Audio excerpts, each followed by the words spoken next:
ಯಾದಗಿರಿ ಜಿಲ್ಲೆಯಲ್ಲಿ ಧಾರಾಕಾರ ಮಳೆ ಹಿನ್ನೆಲೆಯಲ್ಲಿ ಮಳೆಗೆ ಕೆರೆ ಕೋಡಿ ಬಿದ್ದು ರಸ್ತೆಗಳು ಜಲಾವೃತವಾಗಿದೆ. ಹೀಗಾಗಿ 3 ಗ್ರಾಮಗಳ ಸಂಪರ್ಕ ಸಂಪೂರ್ಣವಾಗಿ ಸ್ಥಗಿತವಾಗಿದೆ. ಯಾದಗಿರಿ ಜಿಲ್ಲೆಯಲ್ಲಿ ಧಾರಾಕಾರ ಮಳೆ ಹಿನ್ನೆಲೆಯಲ್ಲಿ ಮಳೆಗೆ ಕೆರೆ ಕೋಡಿ ಬಿದ್ದು ರಸ್ತೆಗಳು ಜಲಾವೃತವಾಗಿದೆ. 3 ಗ್ರಾಮಗಳ ಸಂಪರ್ಕ ಬಂದ್ ಆಗಿದೆ. ಆಸ್ಪತ್ರೆ ಹಾಗೂ ಶಾಲೆಗಳಿಗೆ ತೆರಳುವುದಕ್ಕೆ ಸ್ಥಳೀಯರು ಪರದಾಡ್ತಿದ್ದಾರೆ. ಇನ್ನು ರೋಗಿಗಳನ್ನ ಟ್ರ್ಯಾಕ್ಟರ್ಗಳ ಮೂಲಕ ಆಸ್ಪತ್ರೆಗೆ ಶಿಫ್ಟ್ ಮಾಡಲಾಗ್ತಾ ಇದೆ. ಯಾದಗಿರಿ ತಾಲೂಕು ಖೇಮುನಾಯಕ ತಾಂಡಾದಲ್ಲಿ ಈ ರೀತಿಯಾದಂತಹ ಪರಿಸ್ಥಿತಿ ನಿರ್ಮಾಣವಾಗಿದೆ. ಸೊಂಟದವರೆಗೆ ನಿಂತಿರುವ ನೀರಿನಲ್ಲಿ ಟ್ರ್ಯಾಕ್ಟರ್ ಅನ್ನು ಚಾಲನೆ ಮಾಡಲಾಗ್ತಾ ಇದೆ. ಯುವಕನಿಗೆ ಗ್ಲೂಕೋಸ್ ಹಾಕಿಸಿಕೊಂಡು ಬಂದಿದ್ದಾರೆ ಪೋಷಕರು. ನೀವು ಕೂಡ ದೃಶ್ಯದಲ್ಲಿ ಗಮನಿಸ್ತಾ ಇರಬಹುದು. ಪ್ರತಿ ಬಾರಿ ಮಳೆ ಬಂದಾಗಲೂ ಕೂಡ ಇದೇ ರೀತಿ ರಸ್ತೆ ಜಲಾವೃತವಾಗುತ್ತೆ. ಅಧಿಕಾರಿಗಳು ಹಾಗೂ ಜನಪ್ರತಿನಿಧಿಗಳ ವಿರುದ್ಧ ಸ್ಥಳೀಯ ಜನರು ಆಕ್ರೋಶವನ್ನ ಕೂಡ ಹೊರಹಾಕ್ತಿದ್ದಾರೆ. ವೈರಲ್ ಫೀವರ್ನಿಂದ ಅನಾರೋಗ್ಯಕ್ಕೆ ಯುವಕ ತುತ್ತಾಗಿರ್ತಾನೆ.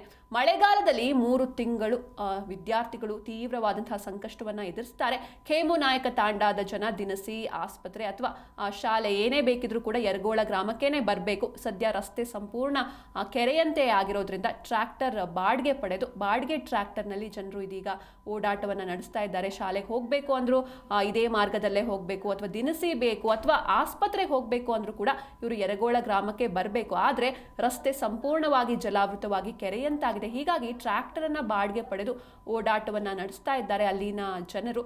ಜೊತೆಗೆ ಯಾದಗಿರಿ ತಾಲೂಕು ಖೇಮುನಾಯಕ ತಾಂಡಾದಲ್ಲಿ ಒಂದು ಘಟನೆ ನಡೆದಿರುವಂಥದ್ದು. ಅಂದರೆ ರೋಗಿಗಳನ್ನ ಟ್ರ್ಯಾಕ್ಟರ್ಗಳ ಮೂಲಕ ಆಸ್ಪತ್ರೆಗೆ ಶಿಫ್ಟ್ ಮಾಡಲಾಗ್ತಾ ಇದೆ. ನೀವು ಕೂಡ ದೃಶ್ಯದಲ್ಲಿ ಗಮನಿಸ್ತಾ ಇದ್ದೀರಾ. ಸೊಂಟದವರೆಗೆ ನಿಂತಿರುವಂತಹ ನೀರಿನಲ್ಲಿ ಟ್ರ್ಯಾಕ್ಟರ್ ಅನ್ನ ಚಲಾಯಿಸಲಾಗ್ತಾ ಇದೆ.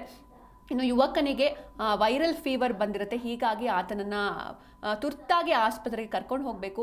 ಟ್ರ್ಯಾಕ್ಟರ್ ಬಾಡಿಗೆ ಪಡೆದು ಟ್ರ್ಯಾಕ್ಟರ್ನಲ್ಲಿ ಇವರು ಆಸ್ಪತ್ರೆಗೆ ಕರ್ಕೊಂಡು ಹೋಗ್ತಾರೆ. ತದನಂತರದಲ್ಲಿ ಈತನಿಗೆ ಗ್ಲೂಕೋಸ್ ಹಾಕಿಸ್ಕೊಂಡು ಪೋಷಕರು ಬಂದಿರುವಂಥದ್ದು. ಪ್ರತಿ ಬಾರಿ ಮಳೆ ಬಂದಾಗಲೂ ಕೂಡ ಇದೇ ರೀತಿ ಸಮಸ್ಯೆ ಇಲ್ಲಿನ ಜನರದ್ದು.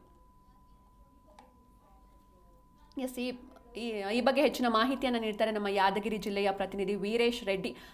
ವೀರೇಶ್, ಇನ್ನು ಯಾದಗಿರಿ ಜಿಲ್ಲೆಯಲ್ಲಿ ಧಾರಾಕಾರ ಮಳೆ ಆಗ್ತಾ ಇದೆ. ಇದು ಸಾಕಷ್ಟು ಅವಾಂತರವನ್ನು ಸೃಷ್ಟಿ ಮಾಡ್ತಾ ಇದೆ. ಇನ್ನು ರಸ್ತೆಗಳು ಜಲಾವೃತವಾಗ್ತಾ ಇದೆ. 3 ಗ್ರಾಮಗಳ ಸಂಪರ್ಕ ಸಂಪೂರ್ಣವಾಗಿ ಬಂದ್ ಆಗಿರೋದು.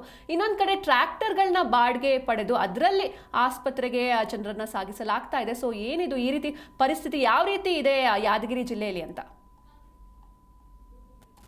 3-4 ದಿನಗಳಿಂದ ಸುರಿತಾ ಇರುವಂತಹ ಧಾರಾಕಾರ ಮಳೆಗೆ ಇಲ್ಲಿನ ಒಂದು ಜನಜೀವನ ಕೂಡ ಅಸ್ತವ್ಯಸ್ತಗೊಂಡಿರುವಂತದ್ದು. ಅದರಲ್ಲೂ ಕೂಡ ಗ್ರಾಮೀಣ ಭಾಗದಲ್ಲಿ ಏನೋ ಒಂದು ಹಳ್ಳ ಮತ್ತು ನದಿಗಳು ಕೂಡ ತುಂಬಿ ಹರಿತಾ ಇರುವಂತಹ ಹಿನ್ನೆಲೆಯಲ್ಲಿ ಜನರು ಒಂದು ಅಸ್ತವ್ಯಸ್ತಗೊಂಡಿರುವಂತದ್ದು. ಅದರಲ್ಲೂ ಕೂಡ ಏನು ಒಂದು ರಸ್ತೆ ಮಾರ್ಗಗಳು ಕೂಡ ಜಲಾವೃತಗೊಂಡಂತ ಹಿನ್ನೆಲೆಯಲ್ಲಿ ಜನರ ಸಂಪರ್ಕ ಕೂಡ ಕಡಿತಗೊಂಡು ಜನರು ಕೂಡ ಒಂದು ತಮ್ಮ ದಿನನಿತ್ಯದ ದಿನೋಪಯೋಗಿ ವಸ್ತುಗಳಿಗೂ ಮತ್ತು ಆಸ್ಪತ್ರೆಗೂ ಮತ್ತು ಇನ್ನಿತರ ಕೆಲಸ ಕಾರ್ಯಗಳಿಗೆ ತೆರಳಬೇಕೆಂದ್ರೂ ಕೂಡ ಈಗ ಕಷ್ಟವಾಗಿರುವಂತದ್ದು. ಜಿಲ್ಲಾಡಳಿತ ಕೂಡ ಹೇಳುವಂತದ್ದು ಏನಂದ್ರೆ ಎಲ್ಲಾ ಮುನ್ನೆಚ್ಚರಿಕಾ ಕ್ರಮಗಳನ್ನು ಮಳೆಯಿಂದಾಗಿ ತೆಗೆದುಕೊಂಡಿದ್ದೇವೆ ಅನ್ನೋ ಒಂದು ಮಾತುಗಳನ್ನು ಕೂಡ ಹೇಳ್ತಾ ಇರುವಂತದ್ದು. ಆದ್ರೆ ಇದು ಗ್ರಾಮೀಣ ಮಟ್ಟದಲ್ಲಿ ಯಾವುದೇ ಕೂಡ ಕಂಡು ಬರದಂತ ಹಿನ್ನೆಲೆಯಲ್ಲಿ ಈಗ ತಾವು ನೋಡ್ಬೋದು, ಯಾದಗಿರಿ ತಾಲೂಕಿನ ಒಂದು ಖೇಮುನಾಯಕ್ ತಾಂಡದ ಒಂದು ನಿವಾಸಿಗಳು ಕೂಡ ಈಗ ಏನು ತಮ್ಮ ಆರೋಗ್ಯ ಇಲಾಖೆ ಅಂದ್ರೆ ಆಸ್ಪತ್ರೆಗೆ ಹೋಗ್ಬೇಕಾದ್ರೆ ಟ್ರ್ಯಾಕ್ಟರ್ ಮೂಲಕ ತೆರಳುವಂತ ಪರಿಸ್ಥಿತಿ ಕೂಡ ನಿರ್ಮಾಣವಾಗಿರುವಂತದ್ದು ಯಾದಗಿರಿ ಜಿಲ್ಲೆಯಲ್ಲಿ.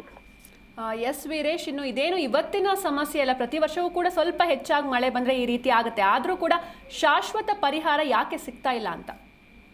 ಹೌದು, ಇಲ್ಲಿನ ಗ್ರಾಮಸ್ಥರು ಹೇಳುವಂತೆ ಏನು ಇದು ಪ್ರತಿ ಬಾರಿಯೂ ಕೂಡ ಮಳೆಗಾಲದಲ್ಲಿ ಈಗ ನಮ್ಮ ಜನರಿಗೆ ಒಂದು ಸಮಸ್ಯೆಯನ್ನು ಉಲ್ಬಣಗೊಳ್ಳುವಂತದ್ದು. ಈಗಾಗಲೇ ಏನೋ ಒಂದು ಅಧಿಕಾರಿಗಳಿಗೂ ಹಾಗೂ ಸಂಬಂಧಪಟ್ಟ ಜನಪ್ರತಿನಿಧಿಗಳ ಗಮನಕ್ಕೂ ಕೂಡ ಈಗ ಏನು ಇಲ್ಲಿನ ಒಂದು ಅವ್ಯವಸ್ಥೆಯ ಗಮನಕ್ಕೆ ತಂದ್ರೂ ಕೂಡ ಯಾರು ಕೂಡ ಗಮನ ವಹಿಸದಂತ ಸ್ಥಿತಿ ಈಗ ನಮ್ಮ ಗ್ರಾಮಕ್ಕೆ ಬಂದಿದೆ ಅನ್ನುವಂಥದ್ದು ಈ ಗ್ರಾಮೀಣ ಭಾಗದ ಒಂದು ಜನರ ಅಳಲಾಗಿರುವಂತದ್ದು. ಆದ್ರೆ ಇಲ್ಲಿಯ ಒಂದು ಸೇತುವೆ ದುರಸ್ತಿಗೊಳಿಸುವಂತದ್ದು ಮತ್ತು ಅದನ್ನ ಎತ್ತರ ಹೆಚ್ಚಿಸುವಂತ ನಿಟ್ಟಿನಲ್ಲಿ ಈಗ ಹಲವು ಬಾರಿ ಕೂಡ ಮನವಿ ಮಾಡಿಕೊಂಡಿದ್ದೇವೆ ಮತ್ತು ಗ್ರಾಮಕ್ಕೆ ಸುಸಜ್ಜಿತ ಒಂದು ಸಂಪರ್ಕ ಕಲ್ಪಿಸುವ ನಿಟ್ಟಿನಲ್ಲಿ ವ್ಯವಸ್ಥೆ ಮಾಡಿಕೊಡಲು ಕೂಡ ಈಗ ಗ್ರಾಮಸ್ಥರು ಒಂದು ತಮ್ಮ ಅಳಲು ತೋಡಿಕೊಂಡ್ರು ಕೂಡ ಯಾರು ಕೂಡ ಗಮನ ವಹಿಸದ ನಿಟ್ಟಿನಲ್ಲಿ ಈಗ ಏನೋ ಒಂದು ಜನನಿತ್ಯ ಸಂಚಾರಕ್ಕೂ ಕೂಡ ಈಗ ಮಳೆರಾಯನ ಒಂದು ಏನೋ ಒಂದು ಅವತರಣೆಯಿಂದ ಈಗ ಗ್ರಾಮಸ್ಥರು ಕೂಡ ತಮ್ಮ ಸಂಕಷ್ಟ ಅನುಭವಿಸುವಂತವರ ಆಗಿರುವಂತದ್ದು.